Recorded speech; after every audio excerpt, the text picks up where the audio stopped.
Assalomu alaykum, hurmatli o'quvchilar. Bugun biz siz bilan hayotimizdagi har bir qadamda uchraydigan, lekin biz ko'pincha e'tibor bermaydigan matematik mo'jizalar, arifmetik progressiya haqida gaplashar ekanmiz. Sinab poyasidan tortib cho'ntagingizdagi pulning o'sishigacha barchasi bitta qonuniyatga bo'ysunar ekan.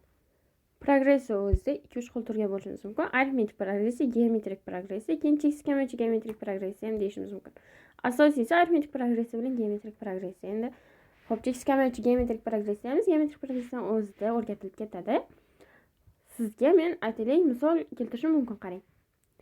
Xo'p, masalan 2, 4, 6, 8, 10, 12 davom etyapti. Yoki 3, 8, 13, xo'p 18, 23 davom etyapti.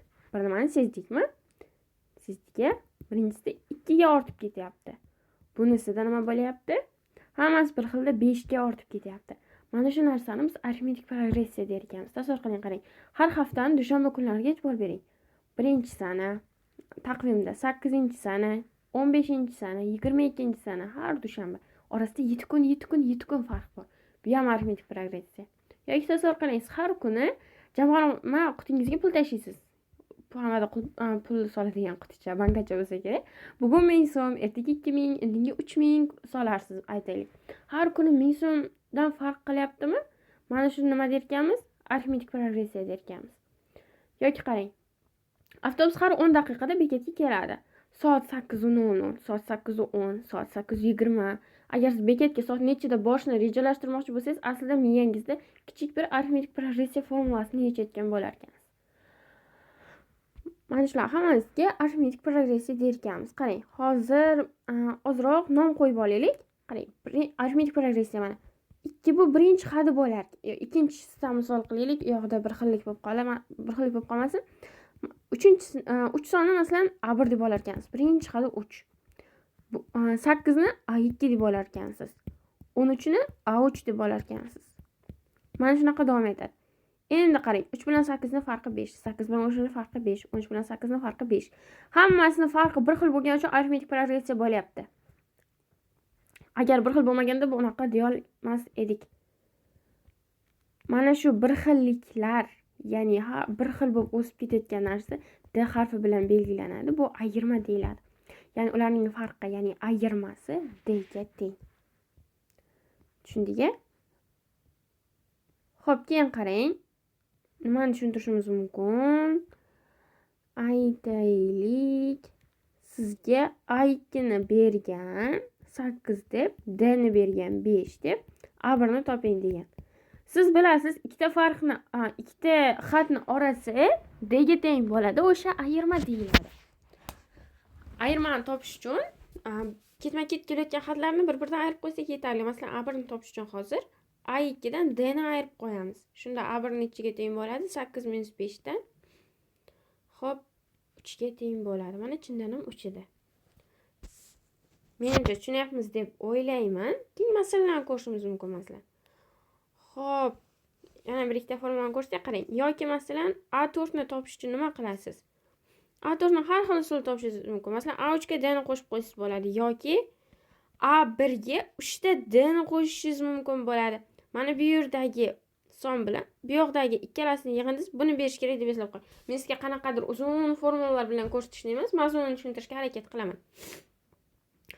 Aytaylik, qarang, yoki mana bunday deyishingiz mumkin. A2 plus 2D deyishingiz ham. Ya'ni qarang, ikkinchi xat sizda ma'lum bo'lib turibdi. Necha edi? 3, 8, xo'p, 13, 20, 18, 23 degandik. Qarang, A2 mana 8 sizda ma'lum bo'lib turibdi.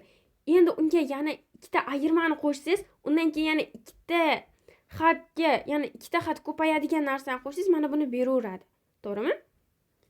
Mana shunga, mana shunaqa formulalardan foydalanishingiz mumkin. Masalan, A4 ni topish uchun A2 plus 2D bo'lyapti. Yoki qarang, sizga aytishim mumkin. A12 ni top deyman. A2 bor senda, D bor senda deyman. A2 bilan D dan foydalan deyman. A2 bilan D dan. Ikkinchi xat bilan ayirmadan, ya'ni A2 plus deysiz, 10 da D deysiz. Ya'ni 10 ga 2 ni qo'shsak, mana 12 ni beradi. ikkinchi xatdan keyin siz yana 10 ta ayirma oldinga yuryapsiz. Ikkinchi xatdan keyin yana 10 ta ayirma oldinga yursangiz 12 kelyapti. Tushundingiz-a? Men sizga qanaqadir AM deb qanaqadir formulalar bilan ko'rsatishadi. Men uni yoqtirmayman. Formula yodlab qolishni yoqtirmayman men. Sizlarga mazmunni tushuntirishga harakat qilaman. Keling, masalalarni ko'ramiz. Bino zina poyasining 5-pog'onasi yerdan 80 sm balandlikda. A5imiz 80 ekan. 12-pog'onasi esa 192 sm balandlikda. 12-pog'onasi 192 sm balandlikda joylashgan. Har bir zina necha santimetrdan ko'tarilib boradi? Den topish kerak. Ya'ni qarang, bir xil ko'tarilib borar ekan. A5 bor, A12 bor. Deni qanaqa qilib topamiz? O'zi A12 ni topish uchun A5 ga 7 ta D ni qo'shishimiz kerak bo'larmi? Uzr. To'g'ri.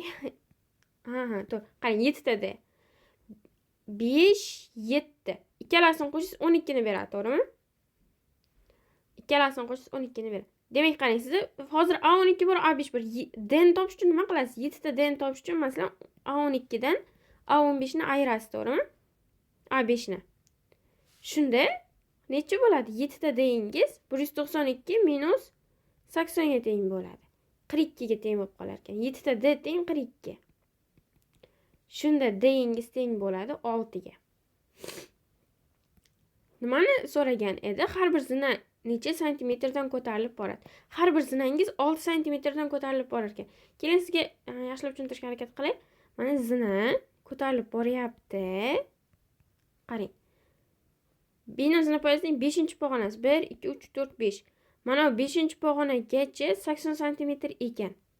Endi ketyapti-da bu. Sizdan 12-pog'onani so'rayapti. Endi buni orasi hammasi bir xilmi? Mana shunga D deyapmiz.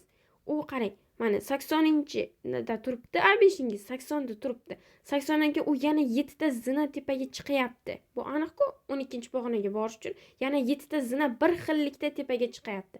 Sizdan o'sha zinani bittasini nimasini so'rayapti, o'lchamini. Mana bu yerni so'rayapti sizdan. Mana buni yoki buni yoki buni. Qaysiligini farq qilish uchun emas, bir xil. 12 gacha 7 ta zina bormi? O'sha bundan buni ayirib 7 ga bo'lib qo'ysam, bittasiniki kelib chiqadimi? Mana sizga oddiy arifmetik progressiyadan masalalar. Osona. Endi tezlashib yechamiz, keyingilarni qarang. Ikkinchisi sportchi rejim. Sardor yugurishni boshladi 4-kuni 2000 metr. A4dan keyin 2000 ga. Xo'p, 10-kuni esa 3500 metr. A10dan keyin 3500 ga. Agar u har kuni masofani bir xil miqdorda oshirib borsa, u kuniga necha metrdan qo'shgan? Demak, masalan, bugun 1000 metr yugurdimi, ertaga 2000 yugurar ekan, endinga 3000 yugurar ekan. Misol keltirdim. Endi masalamizda qanaqa topamiz, qarang. Bu yerda ham har kuni bir xillikdan qo'shgan. O'sha nima edi bizda? D edi. Nima qilamiz? A10 dan A4 ni ayirsak, 6 ta D kelib chiqadi, to'g'rimi? Mana 10 dan 4 ni ayiring, 6 ta D. Keyin D ni topish uchun 6 bo'lib qo'yasiz. Xo'p, A10 dan A4 ni ayirsak, 3500 minus 200 1000 ga teng, 1500 ga teng. D ni topsak 2 xo'p 5 0 250. Demak, u har kuni 250 metr qo'shib bor ekan. Masalan, 4-kuni 2000 yugurgan bo'lsa, 5-kuni qancha yugurar ekan? 2250. 6-kuni 2500. Mana shunaqa tartibda ketar ekan. Xo'p, qarang, videoni pauza qilasiz. 3 va 4-masalani o'zingiz ishlaysiz. Pauzani davom ettirasiz va tekshirasiz. Xo'p, yechib bo'lgan bo'lsangiz ketdik, qarang. Tekshiramiz. Havo harorati tog' cho'qqisiga ko'tarilgan sayin harorat pasayadi. 1000 metr balandlikda 15 gradus, 2500 da 6 gradus bo'lsa, har 500 metrda harorat necha darajaga ko'tarilgan, o'zgargan degan ekan. Xo'p, qarang, 1000 metr balandlikda 15 gradus ekan, 2500 da 6 gradus ekan. Har 500 metrda o'zgargan. Demak, 1000 metr balandlikdagini A1 desak, 15 gradus desak, 2500 ni nima deymiz, qarang. 2500 gacha nechta 500 metr bor? Xo'p, 1000 ni o'zini A1 dedik, 1500imiz A2 bo'ladi, 2000imiz A3, A4imiz shunda 2500 dagisi bo'lar ekan, ya'ni 6 gradus. Xo'p, har 500 metrda harorat necha darajaga o'zgargan? Endi D ni so'rayapti. Nima qilamiz? A4 dan A1 ni ayirib 3 ga bo'lamiz. 6 minus 15 taqsim 3. Minus 9 taqsim 3 teng bo'ladi minus 3 ga. Demak, har 500 metr balandlikda haroratingiz minus 3 gradusga tushib borgan.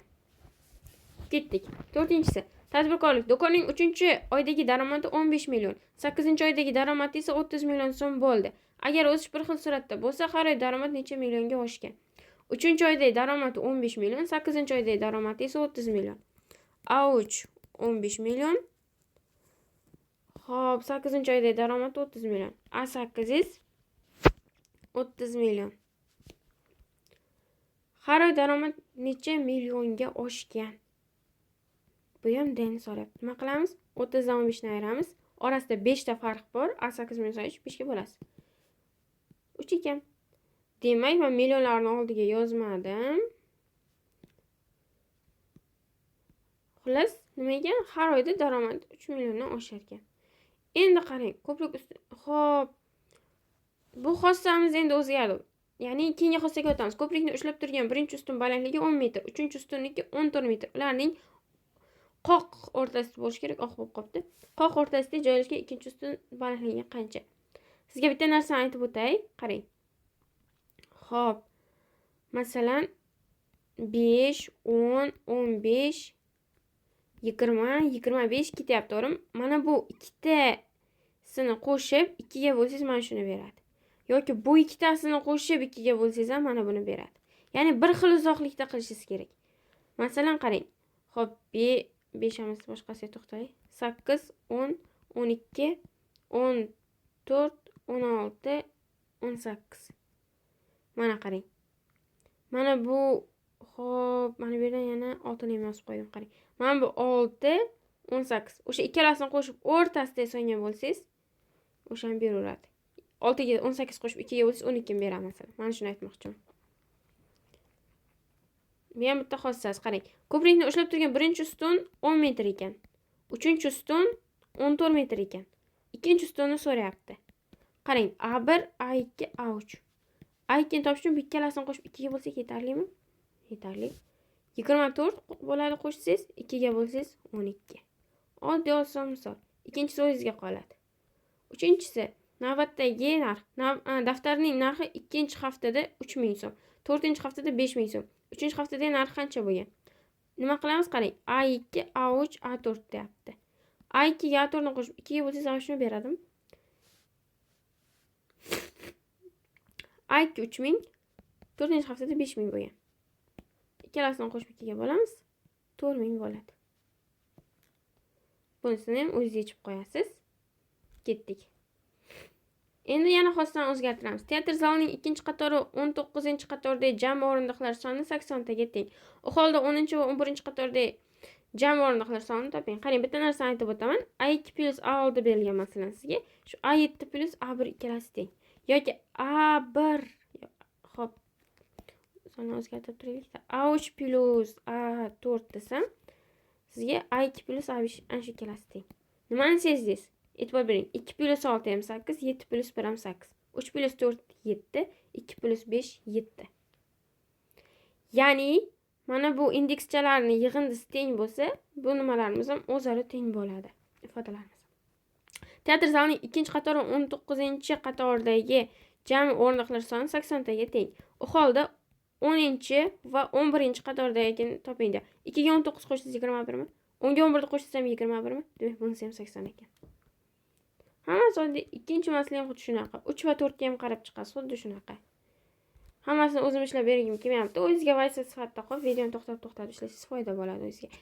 Keyin qarang, binoning balandligi, binoning 10-qavati va yer 10-qavati yer sathidan 35 metr balandda.